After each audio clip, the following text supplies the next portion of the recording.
Halo, perkenalkan nama saya Nana Ansori dari Prodi Ilmu Geografi Angkatan 23. Berdasarkan putusan pengadilan terhadap Triksi Pinangki, maka opini saya ialah pertimbangan hakim dalam putusan Pengadilan Tinggi DKI Jakarta untuk terhadap pertanggungjawaban pidana tidak tepat karena dalam perbuatan Pinangki telah terdapat unsur kesalahan yang berdasarkan asas legalitas.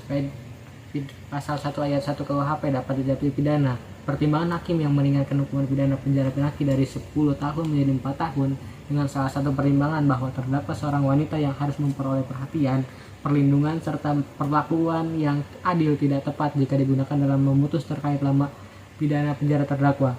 Penggunaan gender sebagai pertimbangan untuk meringankan hukuman tidak sesuai dengan asas persamaan kedudukan dalam hukum dan teori pertanggungjawaban pidana. Karena Pinangki dalam perkara tindak pidana korupsi tersebut sebagai pelaku utama bukan pembantu, sehingga hukumannya seharusnya dapat lebih berat dari 4 tahun. Penjatuhan hukuman selama 4 tahun terlalu ringan, apalagi Pinangki melakukan tindak pidana korupsi dan tindak pidana pencucian uang, di mana kedua tindak pidana tersebut adalah termasuk kejahatan extraordinary crime karena sulit untuk dibongkar yang memiliki dampak merusak nilai-nilai kehidupan bermasyarakat, berbangsa, dan bernegara. Pinangki juga sebagai seorang jaksa atau aparat penegak hukum yang memiliki tugas untuk menegakkan hukum dan memberi rasa keadilan terhadap masyarakat. Dalam hal ini justru sebagai pelaku yang melanggar hukum.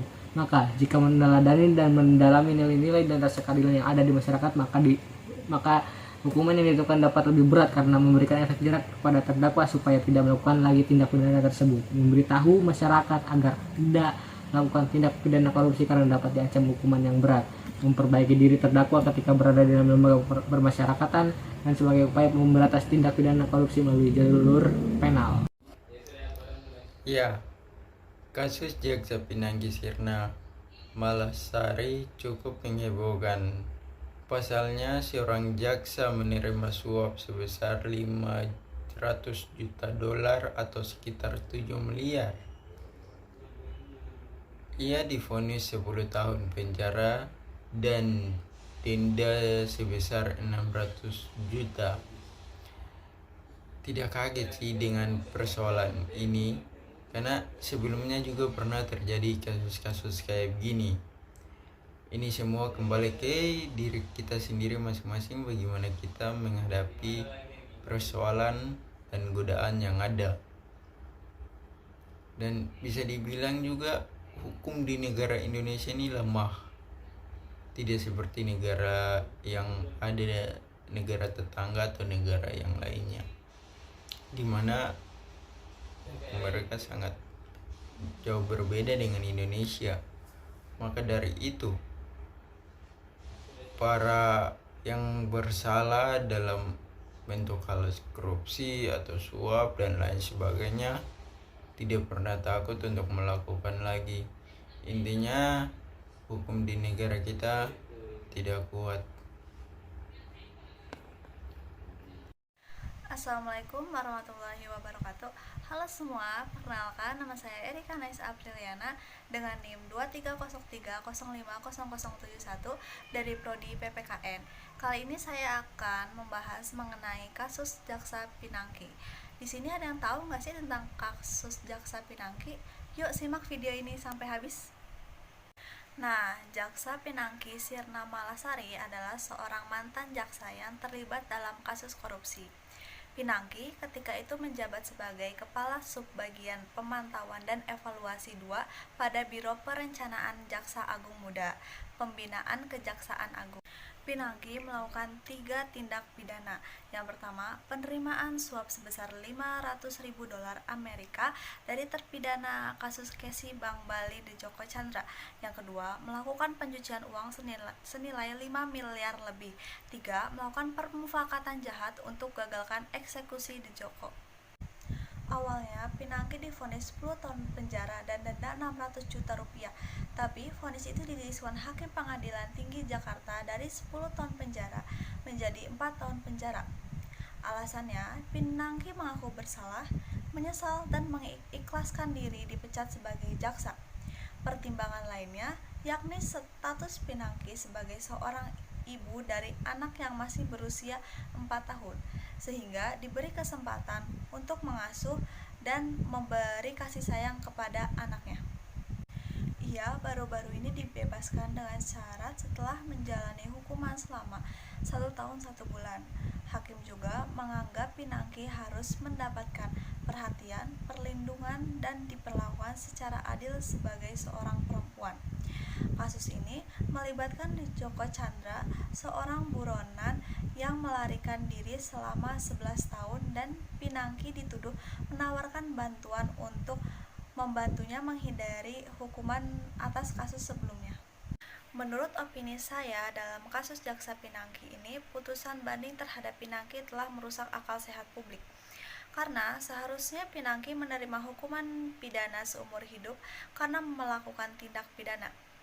Jangan karena Pinangki merupakan seorang jaksa yang notabene-nya merupakan penegak hukum, tapi vonis hukumannya berkurang drastis. Dan juga hukuman Pinangki didiskon salah satunya dengan alasan Pinangki itu seorang ibu dari anak balita dan membutuhkan kasih sayang. Tidak semua perempuan dan ibu yang menjadi terdakwa bisa mendapatkan kelonggaran. Banyak contoh kasusnya yang anak dari ibu tersangka yang ikut di penjara. Pinangki dinyatakan melanggar pasal UU nomor 31 tahun 1999 tentang tindak pidana korupsi Tipikor.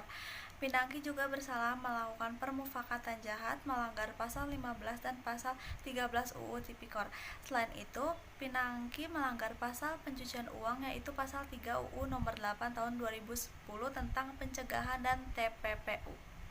Perkenalkan, nama saya Febriana Nurtami dari Prodi Pendidikan Geografi NIM 23030303075. Sebagai negara hukum, tertera pada Undang-Undang Dasar 1945 Pasal 1 ayat 3 bahwa aspek kesamaan di muka hukum untuk setiap warga negara merupakan asas penting negara hukum. Akan tetapi, sistem supremasi hukum Indonesia cenderung menurun.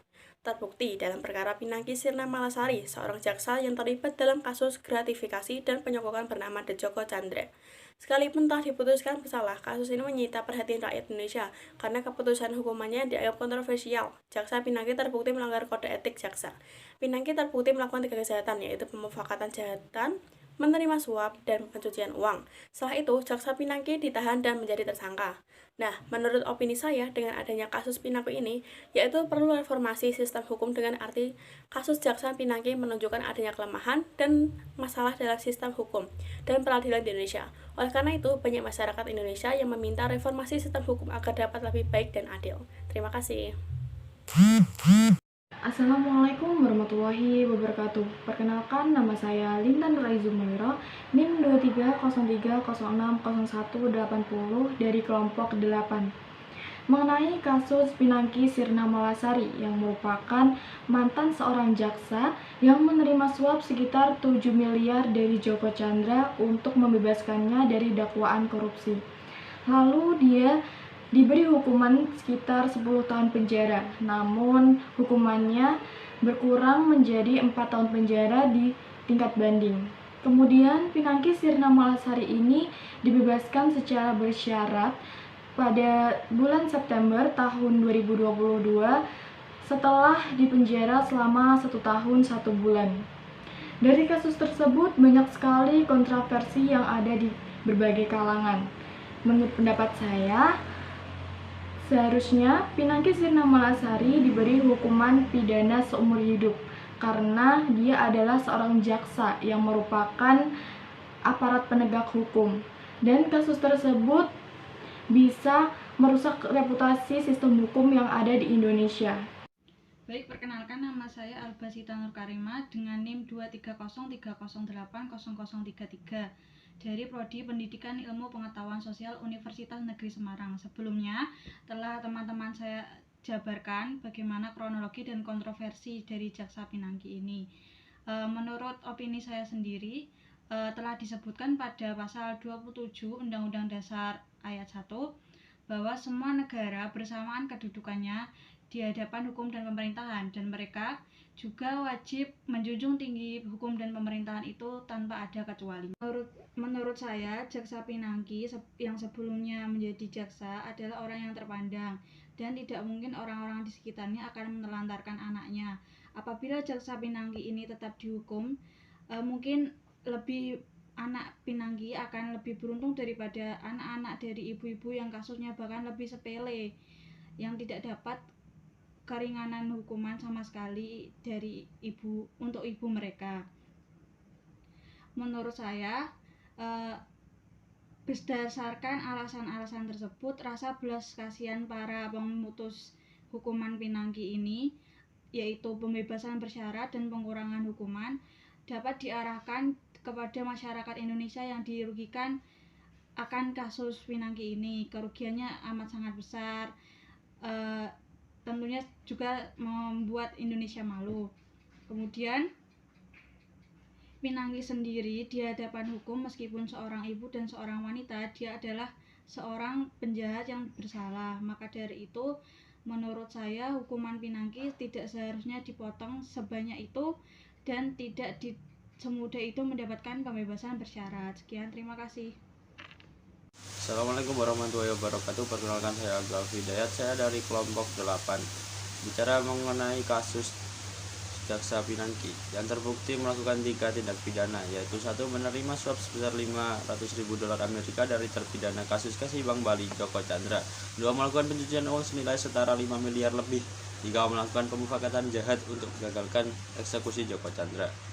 Pada awalnya Jaksa Pinangki divonis 10 tahun hukuman, dan akhirnya dikorting menjadi 4 tahun hukuman, dan dikarenakan salah satunya yaitu Jaksa Pinangki memiliki seorang balita yang memerlukan kasih sayang dari seorang ibu.